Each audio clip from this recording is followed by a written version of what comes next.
បាទសួស្តីបងប្អូនទាំងអស់គ្នាដែលជាសិស្សានុសិស្សទាំងអស់ថ្ងៃនេះខ្ញុំសូមមកចេញនៅ solo podcast មួយអញ្ចឹងក៏សូមបញ្ជាក់ផងដែរថាចាប់ពីថ្ងៃនេះតទៅនៅក្នុង channel The Mat Cambodia នេះក្នុងមួយអាទិត្យគឺមាន solo podcast ចំនួន1ណាអញ្ចឹងចំពោះលំហាត់វិញអ្នកទាំងអស់គ្នាសូមរងចាំបន្តិចចាំខ្ញុំមានឧបករណ៍គ្រប់គ្រាន់ខ្ញុំនឹងធ្វើឲ្យអ្នកទាំងអស់គ្នាដូចសពមួយដងអញ្ចឹងក៏សូមអរគុណដល់បងប្អូនទាំងអស់ដែលរកចំណុចខ្វះខាតនិងហ៊ាន comment មកប្រាប់ត្រង់ណាកន្លែងដែលខ្ញុំខ្វះខាតក្នុងការដោះស្រាយលំហាត់ជូនបងប្អូនអញ្ចឹងក៏សូមអរគុណផងដែលខ្ញុំអត់បានដាក់ឈ្មោះអ្នកទាំងអស់គ្នាទេដោយសារតែឈ្មោះរបស់បងប្អូនដែលបានប្រាប់ខ្ញុំនឹងគឺនៅកប់នៅក្នុង comment នឹងនៅក្រោមពេកខ្ញុំរកមិនឃើញទេសូមអធិស្ឋានផងអញ្ចឹងក៏សូមអរគុណម្ដងហើយម្ដងទៀតណាអញ្ចឹងសម្រាប់បងប្អូនដែលកំពុងតែសិក្សាណាខ្ញុំក៏បានឃើញបងប្អូនមួយចំនួនណាគ្រាន់តែបានចូលវិទ្យាល័យភ្លាមឃើញមួយចំនួនខ្លះក៏យកសភៅតតលេងណាឬក៏រូបភាពអ្វីផ្សេងៗទៀតគឺខ្ញុំមិនចង់រៀបរាប់ច្រើនទេអញ្ចឹងនៅក្នុងវីដេអូនេះសង្ឃឹមថាបងប្អូនទាំងអស់គ្នាណាយើងគ្រាន់តែទើបនឹងចប់ឈានទៅដល់ថ្នាក់វិទ្យាល័យគឺយើងមិនតាន់ធំដឹងក្តីទេណាអ្នកទាំងអស់គ្នាគឺនៅផ្លូវវែងឆ្ងាយទៀតណាគ្រាន់តែអ្នកទាំងអស់គ្នាឈានចូលដល់មហាវិទ្យាល័យហ្នឹងក៏គេចាប់ទុកថាយើងនឹងទៅជាកូនក្មេងនៅឡើយទេអ្នកទាំងអស់គ្នាណាអញ្ចឹងអ្នកទាំងអស់គ្នាបើសិនជាបានឈានជើងចូលវិទ្យាល័យអីសូមព្យាយាមឡើងណាព្រោះខ្ញុំបានឃើញវីដេអូខ្លះគឺមានដូចជាវីដេអូលើកមុនអញ្ចឹង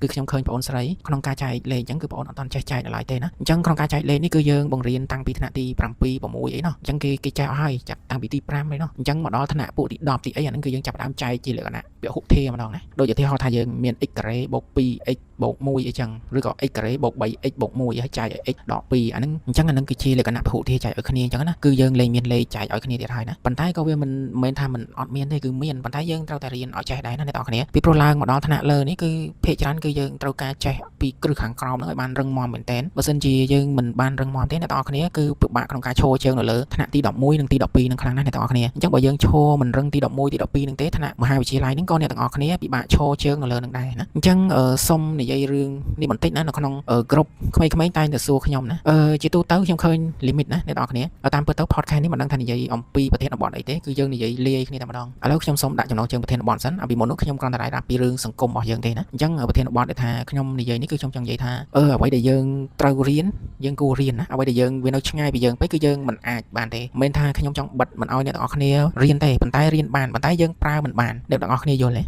ដូចជាអ្នកទាំងអស់គ្នាដែលឃើញការគណនា limit ដែលប្រើ low vital ណាអញ្ចឹង low vital នេះអ្នកទាំងអស់គ្នាគឺសម្រាប់ថ្នាក់មហាវិទ្យាល័យសិក្សាណាអញ្ចឹងបើអ្នកទាំងអស់គ្នាយកវិធី low vital នេះយកមកដោះស្រាយជាមួយនឹងថ្នាក់ទី12សួរថាដោះបានទេចម្លើយគឺ 100% ពឺតជាដោះបានណាក៏ប៉ុន្តែបន្ទុកបានទេគឺមិនអាចទេដោយសារអី low vital នេះគឺចាប់ពីថ្នាក់មហាវិទ្យាល័យឡើងទៅបានគេឲ្យរៀនណាអញ្ចឹងគឺក្នុងថ្នាក់ទី12នេះគឺគេមានវិធាននៅក្នុងការគណនា limit របស់គេអញ្ចឹងគេមិនមែនឲ្យយើងធ្វើតាម low vital ទេអញ្ចឹងគឺខ្ញុំឃើញបងប្អូនមួយចំនួនឃើញដាក់ limit ទៅអាងអីគឺគាត់ធ្វើ low vital តែម្ដងណាអញ្ចឹងគឺ derivative អង្គលើនិងអង្គក្រោមឲ្យជំនួសចូលអញ្ចឹងកាលណាយើងធ្វើទៅប្រយ័ត្នតែយើងភ្លេចរៀង0លើ0អាននលើអាននអាននដកអានន0គុណនឹងអាននឬ1សេគុណអានននឹងទៅណាអញ្ចឹងជំនួសមកវិញអ្នកទាំងអស់គ្នាត្រូវតែរៀនអ្វីដែលគួររៀនណាមិនមែនថារៀនអានឹងមិនល្អទេអ្នកទាំងអស់គ្នារៀនអានឹងល្អហើយតែមិនតាន់ចាំបាច់ប្រើនៅពេលនេះអញ្ចឹងក្នុងនាមអ្នកទាំងអស់គ្នាជាសិស្សវិទ្យាល័យអ្នកទាំងអស់គ្នាដាច់ខាតទៅតែរៀនអ្វីដែលជារបស់វិទ្យាល័យណាអញ្ចឹងអ្នកទាំងអស់គ្នារៀន low vital ហ្នឹងក៏បានដែរសម្រាប់ទុកសកលឡើងទៅមហាវិទ្យាល័យប៉ុន្តែអ្នកទាំងអស់គ្នាប្រើមិនបានទេណាសូមបញ្ជាក់ត្រង់ហ្នឹងហើយចំណុចមួយទៀតអ្នកទាំងអស់គ្នាគឺមុំពិសេសរបស់កូស៊ីនីណាហើយអ្វីបានជាខ្ញុំលើកយកចំណុចនេះមកនិយាយអ្នកទាំងអស់គ្នាឥ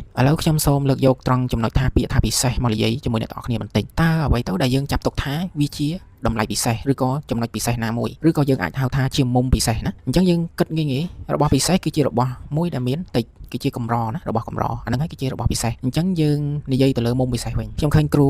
ចំនួនក្រោយៗអាចថាលោកគ្រូហ្នឹងអាយុអាចថាសកលខ្ញុំឬក៏ប្អូនខ្ញុំក៏អាចថាបានដែរខ្ញុំឃើញថាលោកគ្រូចំនួនក្រោយៗលោកគ្រូអាចថាចំនួនខ្ញុំឬក៏ជាប្អូនខ្ញុំណាដោយសារលោកគ្រូក៏ក្មេងៗដែរខ្ញុំឃើញបង្រៀនក្មេងៗអញ្ចឹងណាខ្ញុំឃើញថាលោកគ្រូបង្រៀនមុំពិសេសហ្នឹងមិនមែនបង្រៀនដូចកាលចំនួនខ្ញុំរៀនទេអញ្ចឹងគឺឃើញថាលោកគ្រូបង្រៀនគឺមួយជុំនៃរង្វង់តែម្ដងណាអញ្ចឹងអ្នកទាំងអស់គ្នាប្រកាសជាគិតថាទេរៀនអញ្ចឹងវាល្អហើយព្រោះថាយើងអាចដឹងវាទាំងអស់អញ្ចឹងខ្ញុំក៏អត់មានអីចំទាស់ដែរក្នុងការរៀនបែបនេះគឺខ្ញុំក៏គិតថាវាល្អដែរក៏ប៉ុន្តែអ្នកទាំងអស់គ្នាត្រូវបែងចែកឲ្យច្បាស់ថាអ្វីទៅដែលយើងអាចហៅវាថាជាពិសេសណារបស់ពិសេសគឺជារបស់ដែលកម្ររបស់ដែលកម្រគឺវាមានតិចណាត្រូវយល់ត្រង់នឹងឲ្យច្បាស់អញ្ចឹងបើអ្នកទាំងអស់គ្នាចេះទាំង4កាត់ត្រង់អញ្ចឹងក៏អ្នកទាំងអស់គ្នាមិនខុសអ្វីដែរអ្វីដែលសំខាន់នោះតើអ្នកទាំងអស់គ្នាសួរខ្លួនឯងថាអ្នកទាំងអស់គ្នាអាចដាក់អាមុំពិសេសទាំង360 degree ហ្នឹងដាក់ចូលក្នុងខួរក្បាលខ្លួនយើងនឹងអត់សួរខ្លួនឯងអញ្ចឹងបើអ្នកទាំងអស់គ្នាខ្ញុំថាអូខេខ្ញុំដាក់អស់តាខ្ញុំអាចរៀនរូបរៀនគីមីអីទៀតបានរៀនជីវៈអីទៀតបានអត់មានបញ្ហាទេសម្រាប់មុំពិសេសទាំង360 degree ហ្នឹងគឺខ្ញុំអាចចាំបានអញ្ចឹងខ្ញុំក៏អត់មានបញ្ហាអ្វីដែរប៉ុន្តែហេតុអ្វីបានជាគេប្រើអាមុំហ្នឹងជាមុំពិសេសទេអ្នកនរគ្នាដោយសារគេបង្កើតមកចំនួនតិចណាហើយអាពពួកដែលមុំដែលវាលើសពីកាត់ត្រង់របស់គេហ្នឹងគឺគេមិនយកមកប្រើទេដោយសារតែគេមានអីរូបមន្តបំលែងគឺដូចជាអី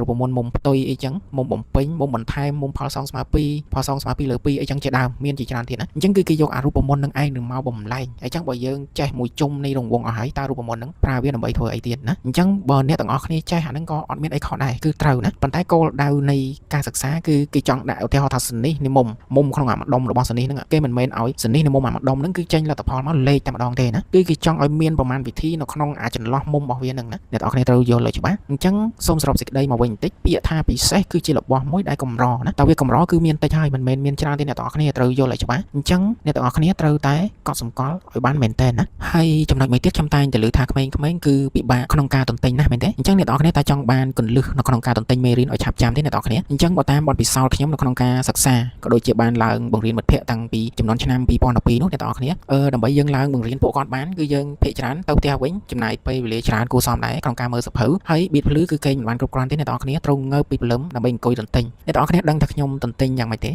2ទំព័រណាឧទាហរណ៍ថារូបមន្ត Derivate ហ្នឹង1ទំព័រចុះយើងមិនបាច់និយាយដល់2ទំព័រទេ1ទំព័រហ្នឹងប្រហែលបតខ្ញុំអត់ដឹងទេឧទាហរណ៍ថាមាន20បតចុះអ្នកទាំងអស់គ្នាអញ្ចឹងគឺយើងទន្ទិញវាឧទាហរណ៍ថា1ទំព័រហ្នឹងយើងទន្ទិញ3ដងហ្នឹងទន្ទិញដោយការមើលសភៅណាអញ្ចឹងចាប់ពី3ដងហ្នឹងគឺយើងបិទសភៅចោលអ្នកទាំងអស់គ្នាសាកទន្ទិញវាហើយយើងទន្ទិញមើលថាយើងចាំដល់កម្រិតណាមានពេលខ្លះដល់ថ្នាក់ខ្ញុំចាំតាំងពីលេខរៀងទៀតឧទាហរណ៍ថាលេខរៀងទី5រូបមន្តនេះ y' ស្មើប៉ុណ្ណេះអញ្ចឹងលេខរៀងទី15អញ្ចឹងគឺយើងដឹងថា y' ស្មើប៉ុណ្ណេះទៀតបើតាមបទពិសោធន៍របស់ខ្ញុំគឺអាហ្នឹងបើយើងនិយាយទៅបើយើងថាស្រួលក៏វាមិនអាចនិយាយអញ្ចឹងបានដែរអ្នកទាំងអស់គ្នាព្រោះមនុស្សយើងវាតិចនិចក្នុងការទន្ទិញរូបមន្តហ្នឹងគឺផ្សេងគ្នាអ្នកទាំងអស់គ្នាបើសិនជាខ្ញុំងើបទន្ទិញម៉ោងបៀតភ្លឺចាំមិនប្រកាសថាអ្នកទាំងអស់គ្នាងើបម៉ោងនឹងចាំទេណាអញ្ចឹងឧទាហរណ៍ថាអ្នកទាំងអស់គ្នាត្រូវការគេឲ្យឆ្អែតអញ្ចឹងអ្នកទាំងអស់គ្នាមិនអាចនៅយប់បានទេទៅងើបព្រឹកឡើងនឹងទន្ទិញចាំអញ្ចឹងណាអញ្ចឹងគឺយើងការរៀនហ្នឹងគឺខុសគ្នាមិនមែនមានន័យថាខ្ញុំធ្វើអានេះអ្នកទាំងអស់គ្នាត្រូវធ្វើអានោះដូចគ្នាអញ្ចឹងទេណាអញ្ចឹងអានេះគឺគ្រាន់តែជាកន្លឹះទេអញ្ចឹងការបទពិសោធន៍ខ្ញុំការដែលខ្ញុំធ្លាប់ឡើងបង្រៀនមិត្តភ័ក្តិរបស់ខ្ញុំហ្នឹងគឺខ្ញុំអត់មានពេលសម្រាប់ប្រហែលទេអ្នកទាំងអស់គ្នាដោយសារតែយើងជាអ្នកឡើងបង្រៀនផងហើយ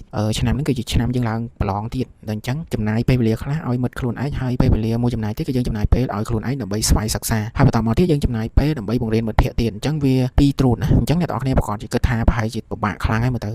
វាជាស្ដែងអាចថានឹងពិបាកដែរអ្នកទាំងអស់គ្នាដោយសារតែយើងជាអ្នកបង្រៀនគេយើងមិនអាចចេះស្មើគេបានទេអ្នកទាំងអស់គ្នាដូចខ្ញុំនិយាយទៀតអញ្ចឹងកាលណាយើងបង្រៀនគេយើងត្រូវតែចេះឲ្យជាងគេណាទៅបង្រៀនគេកើតមិនមែនថាគេមិនស្ដាប់យើងទេដោយសារអីកាលណាគេមករៀនជាមួយយើងគឺគេត្រូវឲ្យយើងចេះជាងគេបានយើងបង្រៀនបានណាបើមិនជាគេចេះស្មើយើងតែគេមករៀនជាមួយយើងដើម្បីអីណាអញ្ចឹងមានតែកលៈទេសៈហ្នឹងមានតែយើងខំស្វ័យសិក្សាខ្លួនឯងឲ្យបានច្រើនមើលរូបមន្តឲ្យបានច្រើនចងចាំរូបមន្តឲ្យបានច្រើនអនុវត្តវាឲ្យបានច្រើនឡើងបង្រៀនពួកគាត់ឲ្យបានច្រើនទៅតាមអ្វីដែលយើងអាចធ្វើទៅរួចហើយនៅចំណន់ហ្នឹងគឺយើងឆ្លៀតទៅប្រឡងសិប្បកម្មទៀតតាមពិតសិប្បកម្មហ្នឹងការចំណន់ហ្នឹងគឺខ្ញុំអត់មានចិត្តនឹងចង់ទៅប្រឡងទេដោយសារតែយើងទៅនឹងងើបផុតពីថ្នាក់ទី10អ្នកទាំងអស់គ្នាដូចជាធ្លាប់ឃើញហើយថាខ្ញុំដូចជាធ្លាប់សរសេរដាក់ក្នុង caption នៅក្នុង Facebook អញ្ចឹងចំពោះថ្នាក់ទី10ហ្នឹងគឺខ្ញុំខ្សោយគណិតវិទ្យាមែនទែនចុះហេតុអីបានជាទី12ខ្ញុំអាចឡើងបង្រៀនមិត្តខ្ញុំបានអញ្ចឹង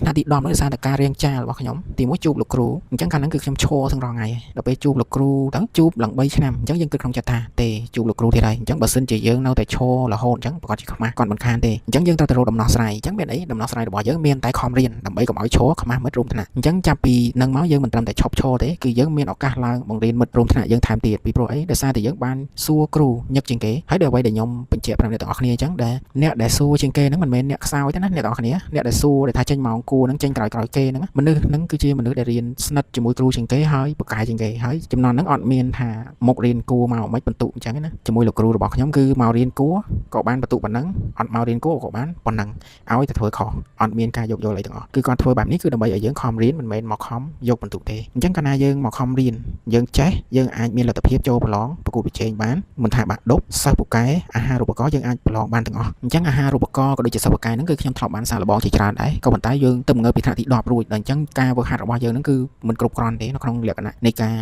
យកឈ្នះគេអញ្ចឹងណាពីព្រោះសិស្សរបស់គេលេងសិស្សតែកូនសិស្សមួយលេងសិស្សគ្រូដល់ថ្នាក់3 4នាក់អីចឹងហើយចំណែកខាងយើងនេះមួយគ្រូមួយឬក៏គ្រូ2អីតែប៉ុណ្្នឹងទេអញ្ចឹងហើយលំហាត់ធនគណិតវិទ្យានេះមានមិនចេះខ្វះអ្នកទាំងអស់គ្នាបើអ្នកទាំងអស់គ្នាបានសិក្សាឲ្យស៊ីជម្រៅទៅគឺដឹងហើយណាថាលំហាត់គណិតវិទ្យានេះវាលំបាកប៉ុណ្ណាអញ្ចឹងអ្វីដែលខ្ញុំបានធ្វើលំហាត់ចែកចាយនៅលើបណ្ដាញសង្គម YouTube ទាំងកន្លងមកហ្នឹងអ្វីទាំងអស់ហ្នឹងហើយគឺជាបទពិសោធន៍របស់ខ្ញុំដែលបានជួបកាលបង្រៀនមិត្តភ័ក្តិរបស់ខ្ញុំនឹងឯងអញ្ចឹងខ្ញុំយកបទពិសោធន៍ទាំងអស់ហ្នឹងមកដើម្បីបង្រៀនដល់អ្នកទាំងអស់គ្នាហើយជាពិសេសគឺជូនចំពោះបងប្អូនដែលមានជំងឺបាក់ទឹកចិត្តនៅក្នុងការសិក្សាលើផ្នែកគណិតវិទ្យាទាំងអស់អញ្ចឹងគឺខ្ញុំគ្មានអ្វីជូនទេគឺខ្ញុំមានតែចំណេះដឹងបណ្ បន្តិចបន្តួចនេះឯងនៅក្នុងការបកស្រាយប្រាប់ដល់បងប្អូនហើយចំពោះ message ណាដែលខ្ញុំមិនបានឆ្លើយតបក៏សូមអភ័យទោសផងដោយសារនៅទី1គឺខ្ញុំចង់រវល់ដោយសារតែកុំព្យូទ័ររបស់ខ្ញុំគឺមានបញ្ហាដល់ពេលអញ្ចឹងគឺខ្ញុំអត់សូវបានដោះស្រាយលំហាត់ជូនគាត់ទេពេលខ្លះគឺខ្ញុំធ្វើដោះស្រាយលំហាត់នៅលើសភៅធ្វើឲ្យក៏ថតឲ្យទៅក៏មិនបាន record យកមកហោះក្នុង YouTube យូរអីដែរណាអញ្ចឹង podcast មួយនេះដូចជាវែងបន្តិចហើយអ្នកទាំងអស់គ្នាអញ្ចឹងសង្ឃឹមថាអ្នកទាំងអស់គ្នាបានស្ដាប់ហើយពិចារណាទាំងអស់គ្នាណាអញ្ចឹងនៅក្នុង podcast មួយនេះគឺមានតែ2ចំណុចទេអ្នកទាំងអស់គ្នា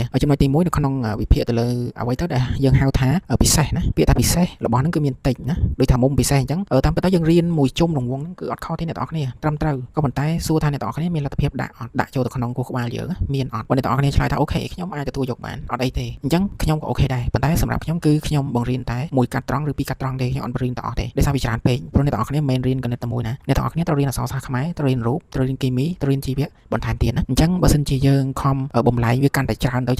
តើកូនសិស្សម្នាក់គាត់អាចទប់ជាប់អត់បើសិនជាទប់ជាប់អាហ្នឹងយើងអូខេយើងសប្បាយចិត្តនៅក្នុងការបង្រៀនគាត់ក៏ប៉ុន្តែបើសិនជាគាត់ទប់មិនជាប់ទេយើងនឹងរកវិធីសាស្ត្រនៅក្នុងការឲ្យគាត់នឹងចេះលៃលកក្នុងការបំលែងខ្លួនឬក៏ចេះលៃនៅក្នុងការរៀនរបស់គាត់ហើយនៅមានមុខវិជ្ជាផ្សេងទៀតដែលអ្នកទាំងអស់គ្នាត្រូវអានណារៀងរាល់ព្រឹកអីចឹងទៅអញ្ចឹងបើអ្នកទាំងអស់គ្នាលេងម្ដងមួយជុំនៃរង្វង់អីចឹងមិនធម្មតាទេអ្នកទាំងអស់គ្នាបើល្អវាល្អអស្ចារ្យហើយបើយើងរៀនចេះអញ្ចឹងក៏ប៉ុន្តែអ្នកទាំងអស់គ្នាត្រូវចាំថាគុណវិបត្តិរបស់វាក៏មិនធម្មតាដែរណាអញ្ចឹងចំណុចមួយទៀតគឺការប្រើប្រាស់នៅឡូវីតាល់ណាទ្រឹស្ដីបត់ឡូវីតាល់នេះអ្នកទាំងអស់គ្នាត្រូវចាំថាចូលទៅដល់ថ្នាក់មហាវិទ្យាល័យទើបយើងអាចប្រើប្រាស់បានអ្នកទាំងអស់គ្នាតិចច្រឡំដោះស្រាយលីមីតអីប្រើឡូវីតាល់នៅក្នុងនឹងប្រយ័ត្នធ្លាក់ណាហើយជាចុងក្រោយនេះក៏សូមផ្ញើសារដល់បងប្អូនទាំងអស់គ្នាដែលរៀនខ្សោយទៅលើផ្នែកគណិតវិទ្យាទាំងអស់សង្ឃឹមថាបងប្អូនទាំងអស់គ្នានឹងខំប្រឹងឡើងមិនមែនខ្សោយតែបងប្អូនទាំងអស់គ្នាទេសូម្បីតែខ្ញុំក៏ជាសិស្សខ្សោយម្នាក់ដែរអ្នកទាំងអស់គ្នាតម្រាំដែលខ្ញុំធ្វើបានលំហាត់រាប់រយលំហាត់នេះអ្នកទាំងអស់គ្នាតើខ្ញុំឈរប្រហែលម៉ោងក្នុងមួយថ្ងៃណាអញ្ចឹងតើខ្ញុំឡើងបង្រៀនមិត្តភ័ក្តិខ្លួនឯងប្រហែលដងនៅក្នុងមួយថ្ងៃអញ្ចឹងតើខ្ញុំត្រូវងើបមកទន្ទិញមេរៀនប្រហែលដងក្នុងមួយថ្ងៃក្នុងមួយព្រឹកណាអញ្ចឹងអ្នកទាំងអស់គ្នាត្រូវតែស្វែងយល់អញ្ចឹងអ្វីទាំងអស់ដែលគេចេះមកដល់ពេលនេះអ្នកទាំងអស់គ្នាកុំគិតថាហេតុអីបានជាគេរៀនចេះខ្ញុំរៀនមិនចេះអ្នកទាំងអស់គ្នាត្រូវមើល background ពីក្រោយគេតើគេខំធ្វើអ្វីខ្លះបានជាគេចេះមកដល់ចំណុចនេះណាមិនមែនគេអង្គុយសុកគេចេះបានទេអ្នកទាំងអស់គ្នាគឺសិតតែមានការខំប្រឹងប្រែងនៅពីក្រោយទាំងអស់ណាបើសិនជាគេអង្គុយសុកចេះយើងក៏សុកក៏ចេះតាមគេបានដែរណាអញ្ចឹងគឺសិតតែមានការខំប្រឹងប្រែងនៅពីក្រោយទាំងអស់ណានៅក្នុងនឹងអញ្ចឹងជាចុងក្រោយនៃ podcast មួយនេះសង្ឃឹមថាបងប្អូនទាំងអស់គ្នាបានស្ដាប់ហើយនឹងសូមជួយ like ជួយ share ដល់មិត្តភ័ក្តិដទៃទៀតផងសង្ឃឹមថាបងនឹងមាននៅលំហាត់ផ្សេងទៀតដើម្បីណែនាំដល់បងប្អូនចំនួនក្រោយទៀតណាជាពិសេសក៏សូមអរគុណដល់បងប្អូនដែលបានណែនាំប្រាប់ណាកន្លែងចន្លោះខ្វះខាតរបស់ខ្ញុំដែលបានដោះស្រាយលំហាត់ជូនបងប្អូនដែលខ្ញុំមិនបានដាក់ឈ្មោះជូនណាក៏សូមអធិស្ឋានផងដោយសារឈ្មោះនៅក្នុង comment នឹងនៅកប់ជ្រៅពេកខ្ញុំដើររកឈ្មោះបងប្អូនអត់ឃើញទេណាបើមិនជារកឃើញចាំមើលបងដាក់ឈ្មោះណាសូមអរគុណដោយសារតែបងប្អូនបានជួយបានតម្រង់អាហ្នឹងក៏ជាការតម្រង់ទិសមួយដែរណាមិនមែនអ្នកបង្រៀនអាចធ្វើអីក៏បានដែរអ្នកទាំងអស់គ្នាត្រូវចាំត្រង់ហ្នឹងណាអ្នកបង្រៀនបានហ្នឹងគាត់ក៏មានចំណុចខ្វះខាតរបស់គាត់ដែរដូចជាត្រង់នឹងអីចឹងណាអញ្ចឹងក៏សូមអរគុណម្ដងទៀតអញ្ចឹងចុងក្រោយនេះក៏សូមជម្រាបលាអ្នកទាំងអស់គ្នាសូមជួបគ្នានៅវីដេអូក្រោយទៀតបាទសូមអរគុណសូមជម្រាបលា